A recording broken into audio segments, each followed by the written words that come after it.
you, Akshara. Thank you.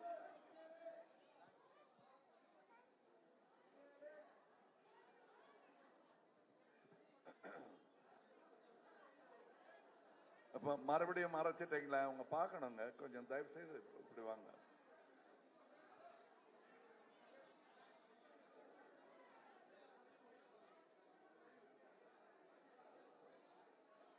வணக்கம், அனைவருக்கும் வணக்கம். இங்கே இருக்கும் சற்றே வயதானவர்களுக்கு ஞாபகம் இருக்கும், 40-44 வருடங்களுக்கு முன்பாக இங்கே நான் படப்பிடிப்புக்கு வந்து கிட்டத்தட்ட 1 மாசம் தங்கி இருந்திருக்கேன்.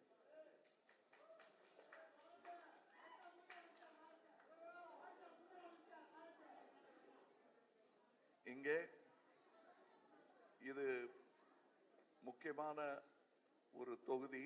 எங்களுக்கு அன்பான மக்கள், பழங்குடியினர் தொகுதி என்று சொல்லலாம், டிரைபல் தொகுதி என்று சொல்வார்கள். இங்கே உங்களை சந்திக்க வேண்டியது அவசியம் என்று மக்கள் நீதி மையம் நினைத்தது. அதனால் இங்கு வந்திருக்கிறோம். செய்ய வேண்டிய பல விஷயங்கள் பல வருடங்களாக செய்யாமல் இருக்கும் ஊர் இது. நான் 30-40 வருஷத்துக்கு முன்னாடி எப்படி பார்த்தேன்னா, அதுல இருந்து கொஞ்சம் தான் வளர்ந்திருக்குது. வசதிகள் எதுவும் இல்லை, மின்தடை அதிகமாக இருக்கிறது உங்கள் ஊரில். மக்கள் நீதி மையம் இங்கே ஒரு காஃபி போர்டு இருக்க வேண்டும் என்று நினைக்கிறது.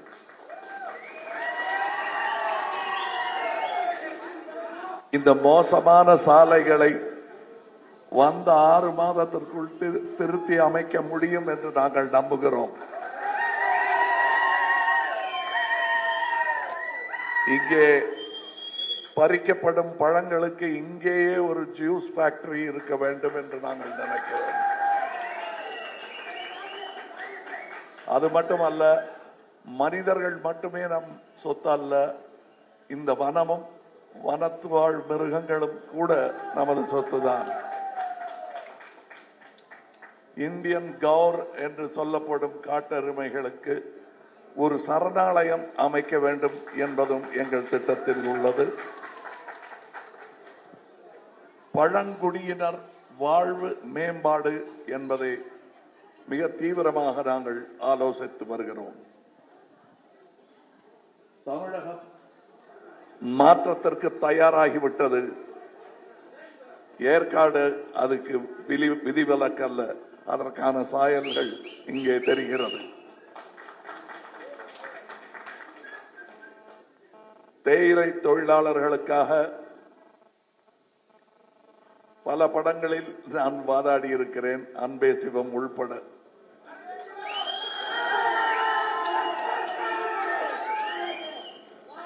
இவர்களின் உழைப்பும் ஊதியமும் சமதளத்தில் இல்லை என்பது எங்களுக்கு தெரியும். எங்களுடைய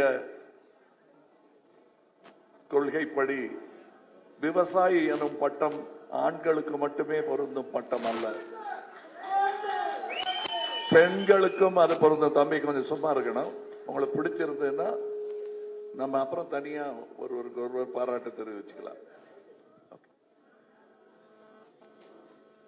இங்கே பெண்களுக்கும் விவசாயி எனும் பட்டம் அளிக்கப்பட வேண்டும் என்று நாங்கள் நம்புகிறோம்.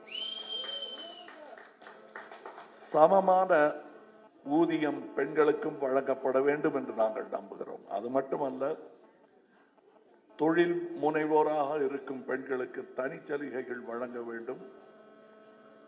அப்படி இல்லாமல் இல்லத்தரசிகளாக இருக்கும் தாய்மார்களுக்கும் ஊதியம் வழங்க வேண்டும் என்ற நூதன திட்டத்தை நாங்கள் திட்டமிட்டதோடு அல்லாமல் அதற்கு செயல்முறைகளையும் வகுத்து வைத்திருக்கிறோம் என்பதுதான் உண்மை. இதை ஆரம்பத்தில் கேலி செய்தவர்கள், கிண்டல் அடித்தவர்கள் எல்லாம் எவ்வளவு கொடுப்பீங்கன்னு கேட்கிற அளவுக்கு இப்ப பேச வந்திருக்காங்க. ஏன்னா அவங்களுக்கே ஒரு ஆர்வம், இது எப்படி நடத்த போறாங்க என்று. இங்கே வரும் 10 ஆண்டு, இந்த புத்தாண்டில் சொல்லும் ஒரு விஷயம், வரும் 10 ஆண்டு நம் வரும் தலைமுறைக்காக நாம் தூவப்போகும் விதைகள், வளர்க்கப் போகும் காடுகள், ஏற்பாடுகள், இவையெல்லாம் செய்ய மக்கள் நீதி மையம் துடித்துக் கொண்டிருக்கிறது. உங்களைப் போலவே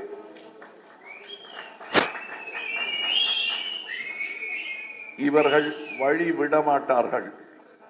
வழி செய்ய வேண்டும். ஒரு வழி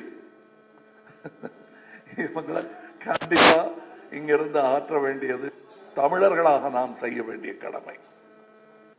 கல்வி படுமோசமாக இருக்கிறது. உள்ளவரை என்ன கிடைக்குதோ அதை சுருட்டிட்டு போலான்னு சுருக்கு போய் வாயை திறந்து வச்சிருக்காங்க. நன்றி. ஒரு வில்லு பாட்டு மாதிரி ஆக்கிட்டாங்க. ரொம்ப சந்தோஷம். ஏன்னா இந்த பாடு நம்ம பட்ட பாட்டு அதுதான் பாட்டா வெளிப்படுது. இப்படி எத்தனை வருடங்களாக ஏமாறுவது?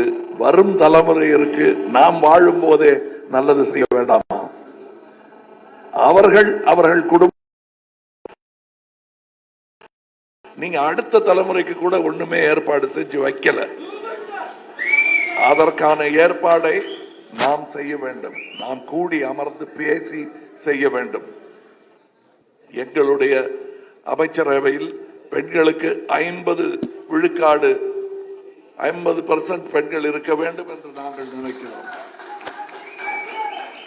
இது நாங்கள் எடுத்து வைக்கும் முதல் அடி. இனி தமிழகத்தின் படித்த மாதர்கள் அதை நோக்கி முன்னகர்ந்தால் இந்த 50% சாத்தியமாகும்.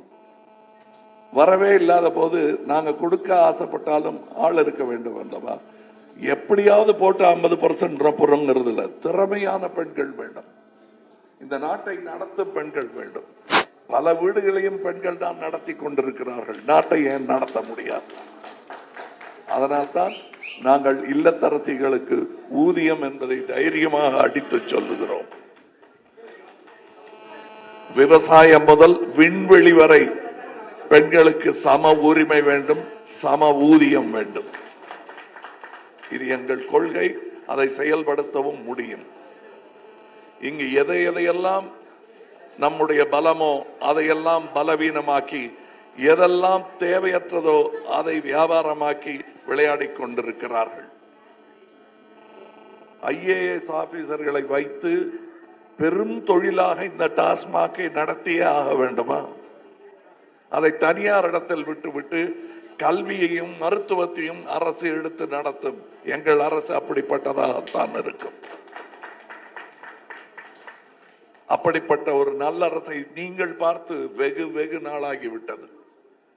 அதை மீண்டும் நீங்கள் தரிசிக்க வேண்டும். புதிய தமிழகத்தை நாம் சீரமைக்க வேண்டும். அதற்கு நீங்கள் எங்கள் கரத்தை வலுப்படுத்த வேண்டும். இதுல அவங்கள திட்டி இவ்வளவு சம்பாரிச்சாங்க அவ்வளவு சம்பாரிச்சாங்கன்னு அதை பத்தி சொல்லிட்டு இருக்கிறதுல அர்த்தம் கிடையாது. இனி சம்பாதிக்க விடக்கூடாது. இவ்வளவுதான் நாம செய்ய வேண்டியது. என்ன பார்த்து கேக்குறாங்க, எனக்கு நீங்க ஹெலிகாப்டர்ல வந்து இறங்குறீங்கன்னு. ஐயா, நான் 230 சொச்சம் படம் ஆக்ட் பண்ணிருக்கேன். நான் ஹெலிகாப்டர்ல போயிங் விமானம் கிடைச்சா மக்களை சென்று சீக்கிரம் பார்க்கணுங்கிறதுக்காக நான் அதையும் எடுத்துக்கிட்டு வருவேன். இன்னொன்னு, நான் ஹெலிகாப்டர்ல போனோம், ஏழைகள்லாம் எனக்கு பணத்தை கொடுங்க நான் கேட்கல. அப்படி இது எங்க பணம்? அதனால கேள்வி கேட்காதீங்க. டீ கடை வச்சிருந்தவரும் பூக்கடை வச்சிருந்தவரும் இன்னைக்கு பெரும் பணக்காரரா இருக்கும் போது என்னை பார்த்து இந்த கேள்வி கேட்பதற்கு உங்களுக்கு எங்கிருந்து வருகிறது துணிவு? இந்த துணிவுதான் உங்களை அப்பட்டமாக பார்க்கொள்ளை அடிக்க வைக்கிறது என்று நான் நினைக்கிறேன். இவ்வளவு துணிச்சல் கூடாது. இது ஒடுக்கப்பட வேண்டும். அதனால் வந்திருக்கிறது மக்கள் நீதி மையம். நீங்கள்லாம் நேர்மையா இருந்திருந்தா நான் அரசியலுக்கே வந்திருக்க மாட்டேன். என்னை வரவழைத்தீர்கள். அத்தனை ஊழல், அத்தனை கொள்ளை. காந்தியார் எப்படி வெள்ளையனே வெளியேறு என்று வந்தாரோ அதே போல் கொள்ளையனே வெளியேறு என்று சொல்வதற்காக நான் நினைக்கிறேன். அந்த குரல் உங்களுடன் கூட்டுக்குரலாக ஒலித்தால் மட்டுமே இது நிகழும். அது நிகழப்போவதற்கான சான்று எல்லா இடத்துலையும் வர்ற இடத்துலலாம் தெரியுது எனக்கு. மக்கள், தாய்மார்கள், ஆள்கூட்டம், ஆர்ப்பரிப்பு, இவையெல்லாம் புதிதாக ஒரு தமிழ்நாட்டை சீரமைக்க முடியும் என்ற நம்பிக்கையை மாநிமாவுக்கு கொடுத்திருக்கிறது. இங்கே வேலை செய்யும் தொழிலாளர்கள் அமைதியானவர்கள். ஆனால் அவர்களுடைய பலம் தேர்தலின் போது தெரியும். தெரியுமா தெரியாதா? அவ்வளவுதான். அதை செஞ்சு காட்டுங்க. ஏற்கனவே நீங்க ஆண்களின் எண்ணிக்கை விட பெண்களின் எண்ணிக்கை அதிகம் ஓட்டு போடுபவர்களை. நீங்க நினைச்சா ஆட்சியை மாத்தி வைக்க முடியும். அதை நினைங்க. அப்படி நினைச்சீங்கன்னா நாளை நமதே.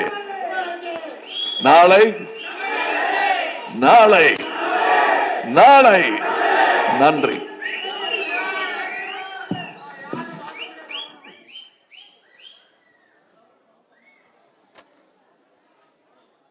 அடுத்ததாக நீலமலை தோட்ட தொழிலாளர் சங்கம் ஏற்காடு சார்பாக அதன் பொதுச் செயலாளர் நல்லமுத்து அவர்கள்